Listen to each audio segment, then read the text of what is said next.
जब देवीलाल ने जड़ा था राज्यपाल को थप्पड़।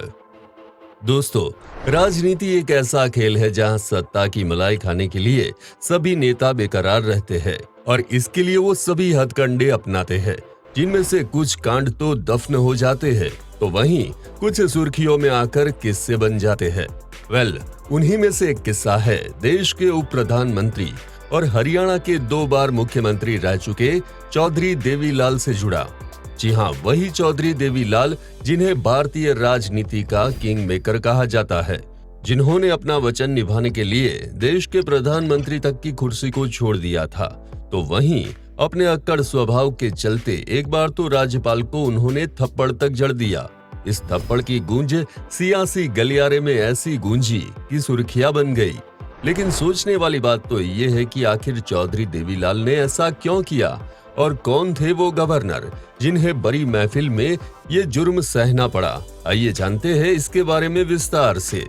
दरअसल ये वाकया है साल 1982 का, जब हरियाणा में विधानसभा के चुनाव को अंजाम दिया गया था। ये वो समय था जब 90 विधानसभा सीटों वाली हरियाणा में ताऊ देवीलाल और चौधरी भजनलाल जैसे नेताओं की बोलबाला थी। मई का महीना था और हरियाणा के चुनाव के रिजल्ट पूरे देश के सामने थे, जहां पर चौधरी देवीलाल ने लोकदल और डॉक्टर मंगल सेन ने भाजपा के साथ गठबंधन करके कांग्रेस के खिलाफ चुनाव में ताल ठोकी थी। आखिरकार चुनाव के नतीजे आते हैं और 90 सीटों वाली विधानसभा में 36 सीट जीतकर कांग्रेस सबसे बड़ी पार्टी के तौर पर उभरती है। वहीं चौधरी देवीलाल के गठबंधन को 37 सीटें मिली थी, लेकिन सत्ता हासिल करने के लिए किसी भी पार्टी को कम से कम 46 विधायकों की जरूरत थी। गजब बात तो ये थी कि हरियाणा के उस यादगार चुनाव में 16 निर्दलियों ने भी बाजी मारी थी, जिससे कहीं से भी ये कहना गलत नहीं था कि सत्ता की मलाई उसे ही चखने को मिलेगी जो निर्दलीय को अपने पाले में ला गिरेगा। संविधान की मान्यता के अनुसार ऐसी स्थिति में सरकार बनाने का पूरा जिम्मा राज्यपाल के कंधे पर आता है, क्योंकि ये राज्यपाल के ऊपर डिपेंड करता है कि वो किस गठबंधन को सरकार बनाने के लिए पहले न्योता देते हैं। उस वक्त बीजेपी राष्ट्रीय अध्यक्ष रहे अटल बिहारी वाजपेयी ने ये मांग उठाई थी कि जिस गठबंधन ने सबसे ज्यादा सीटें जीती है उन्हें ही सरकार बनाने का सबसे पहला मौका देना चाहिए। अटल बिहारी वाजपेयी जी के इस बयान पर देश के कई दिग्गज नेताओं के साथ पूर्व प्रधानमंत्री चौधरी चरण सिंह ने भी अपनी सहमति जताई। इस हिसाब से देखा जाए तो चौधरी देवीलाल को ही पहले मौका मिलना चाहिए था, मगर दोस्तों वो कहते हैं ना, जिसकी लाठी उसी की भैंस।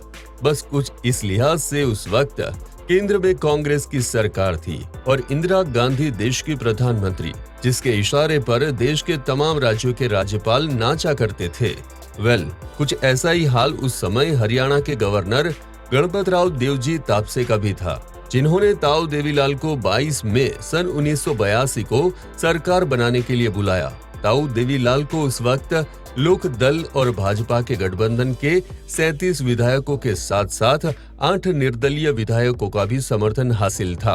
वे सरकार बनाने से बेहद करीब थे। उन्होंने अपना समर्थन पत्र भी राज्यपाल को सौंप दिया था, जिसके 2 दिन बाद जीडी तापसे ने उन्हें विधायकों की परेड करवाकर सरकार बनाने का भरोसा दिलाया।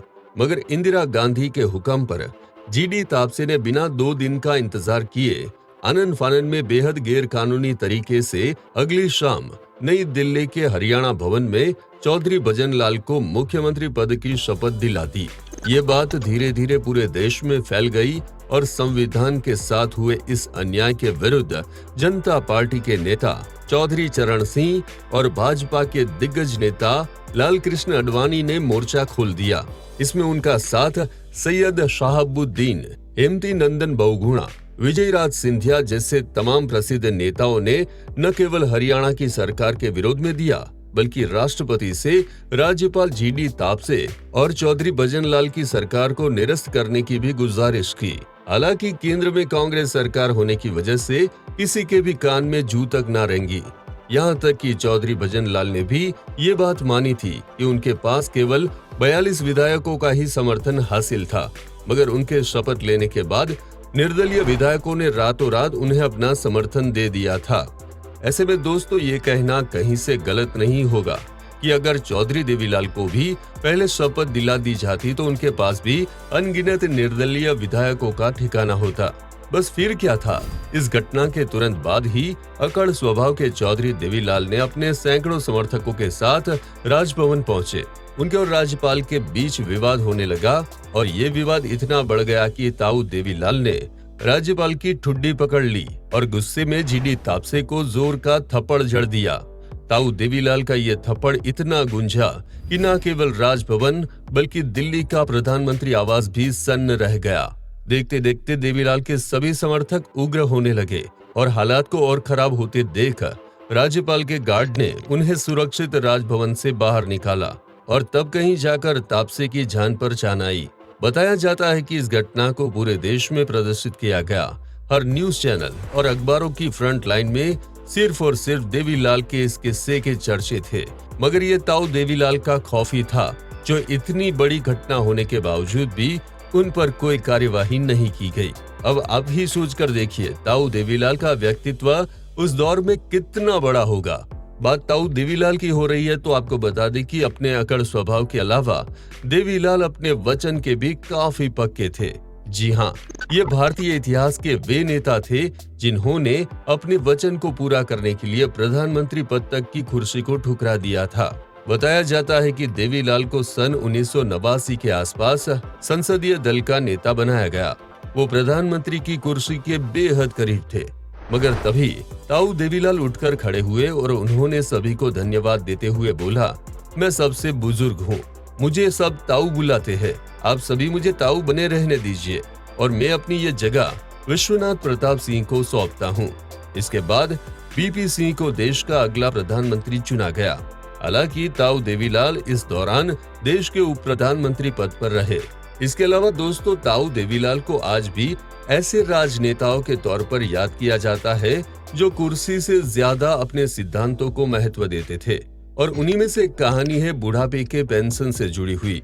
कहा जाता है कि एक बार ताऊ जजर जिले के गांव में अपने किसी पुराने साथी स्वतंत्रता सेनानी के घर पर उससे मिलने को गए। इसी बीच उनकी पोती ससुराल में जाने के लिए आशीर्वाद लेने पहुंची। तभी उनके दोस्त ने पोती को शगुन देने के लिए बच्चों से रुपए मांगे और कुछ लोगों के लिए चाय बनाने की भी बात कही। धीरे धीरे घंटे बीत गए, ना ही उनके बच्चों ने रुपए दिए और ना ही देवीलाल जी के लिए कोई चाय आई। सारा नजारा ताऊ देवीलाल अपनी आंखों से देख रहे थे और उन्हें ये घटना इतनी झकझोर गई कि अपने दोस्त को वचन दे दिया कि जिस दिन कलम में ताकत आएगी तो सबसे पहले वो बुढ़ापे का पेंशन लागू करेंगे, ताकि कोई भी बुजुर्ग अपनी जिंदगी के आखिरी पड़ाव पर भी किसी के सामने हाथ न फैला सके। इस घटना के कुछ सालों के बाद देवीलाल सत्ता में लौटे और फिर दोस्त को दिया गया ये वचन उन्होंने पूरा किया था। तो दोस्तों, कुछ इस तरह के मिजाज के धनी थे भारतीय राजनीति के दबंग ताऊ देवीलाल, जो आज तो हमारे बीच नहीं रहे, लेकिन वर्तमान समय में उनकी राजनीति की विरासत उनके बेटों के बाद उनके नाती तथा पोते बखूबी निभा रहे हैं, जिनमें से सबसे प्रमुख नाम है देवीलाल के बड़े बेटे ओम प्रकाश चौटाला जी का, जो कि हरियाणा के 3 बार मुख्यमंत्री भी रहे। वहीं उनके पोते और जननायक जनता पार्टी के प्रमुख संयोजक दुष्यंत चौटाला वर्तमान समय में हरियाणा के उप मुख्यमंत्री है। साथ ही साथ बाबू देवीलाल के 3 बेटों में से सबसे छोटे बेटे जगदीश चौटाला के बेटे आदित्य चौटाला भी अब की बार भारतीय जनता पार्टी से चुनाव लड़े थे, मगर उन्हें हार का सामना करना पड़ा। भारतीय राजनीति के किंग मेकर, सिद्धांतों के पक्के ताऊ देवीलाल का निधन 6 अप्रैल 2001 को हुआ था और उसका अंतिम संस्कार दिल्ली के यमुना नदी के तट पर चौधरी चरण सिंह जी की समाधि के किसान घाट के पास संघर्ष स्थल पर हुआ था। तो दोस्तों, आज के लिए बस इतना ही। अगर आपको हमारे द्वारा दी गई जानकारी पसंद आई हो तो इस वीडियो को लाइक करके ज्यादा से ज्यादा शेयर कीजिए। धन्यवाद।